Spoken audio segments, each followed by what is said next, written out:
Hi everyone, I'm Dale Smith, aka Journo Dale, and we're here to talk about Canadian politics.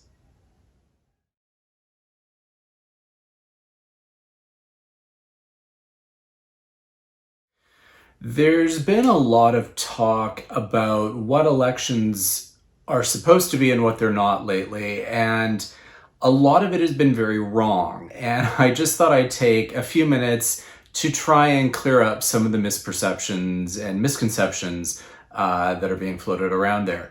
And there was a really egregious one this last weekend with the announcement of the election results in Newfoundland and Labrador. And the story read, and I quote, "The Liberal Party has the people's approval to form the next government of Newfoundland and Labrador, winning 22 of the legislature's 40 seats after 10 weeks of electoral tumult." That is entirely 100% wrong. Elections are not about approval to form a government. And in this particular case, it was an incumbent who won, so they are not forming the next government, they are already the government.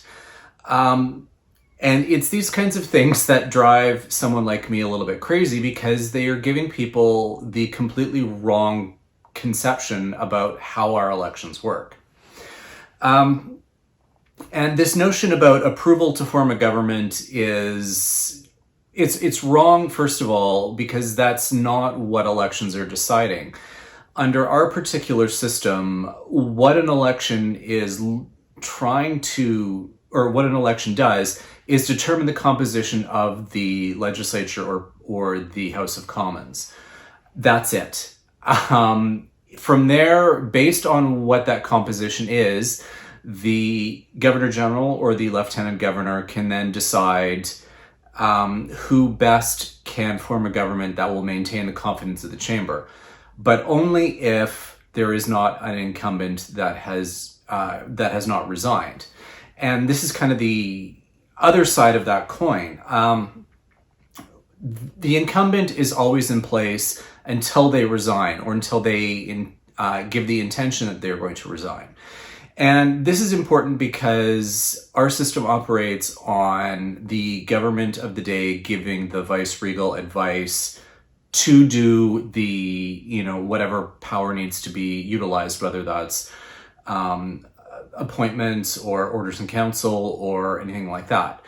And that's how the structure of it works. So the government meaning cabinet, is the advisory body to the Lieutenant Governor or the Governor General. That is the structural system, how it works. Now, cabinet is drawn from the legislature or the confidence chamber, meaning the House of Commons, although theoretically we would also have senators who are in cabinet, barring the last couple of parliaments because of circumstances. But suffice to say, this is how it's drawn from. And so saying that an election is about giving approval just does not, the two concepts do not mesh. Governments are appointed in our system. So if the incumbent government has given the indication that they are going to resign, because obviously they did not win enough seats in an election that they can maintain confidence. At that point, the vice-regal can then appoint another party to form a government or appoint a new government that is believed to have the ability to maintain that confidence. And that's what we need to kind of realize when we are having elections. We are not giving permission to a government. We are not forming a government. We are not electing a government. We are not electing a prime minister. We are simply choosing our local representative. And once everyone has chosen their local representative and we have a sense of what the composition of the chamber is going to be, at that point, decisions about who forms governments are made. This is also kind of being conflated with talk about mandates, which don't really exist in our system because we have a confidence-based system. There is no real tie between electoral promises and forming government because there is no actual electing a government. We elect MPs or MLAs or whatever your provincial MPPs, MNAs, whatever the provincial term is, because they vary from province to province. And we elect a chamber and not a government. And the problem with mandate talk is that when you are in a multi-party system where a majority parliament can mean 40% of the popular vote, which is a logical fallacy based on how our system works, it's hard to describe that someone has a mandate out of that because the electoral dynamics simply aren't there.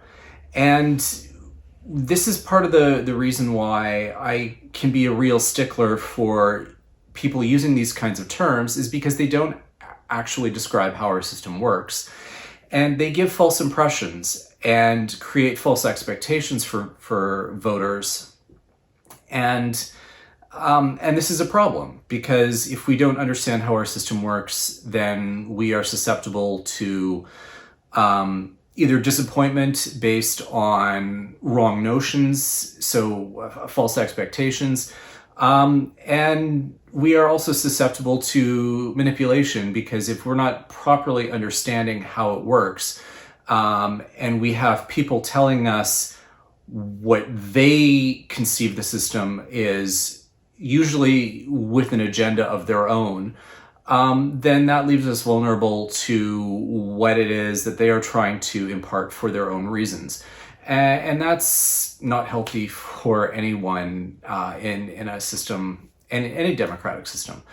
And so that's why I think that it's incumbent upon us to understand how the system works, what the dynamics are, and to describe things properly, not to use shorthand as a matter of course, because then that leads to people making false assumptions and false notions. And like we saw with this Newfoundland result, that it creates a false perception about what happened and how it operates. So these are things I think we should be aware of, particularly when we read stories like that, and to be aware of why it's wrong and the reasons why it's wrong and the reasons why we need to pay close enough attention to the dynamics so that we can understand them and we can respond properly, and we can protect ourselves from the kinds of misinformation and manipulation that are out there. And that's everything for this week. Join us again next week for some more Canadian politics. I'm Dale Smith. That's at journo_Dale on Twitter. And don't forget to like the video, share, subscribe, and support us on Patreon. Thanks, everyone.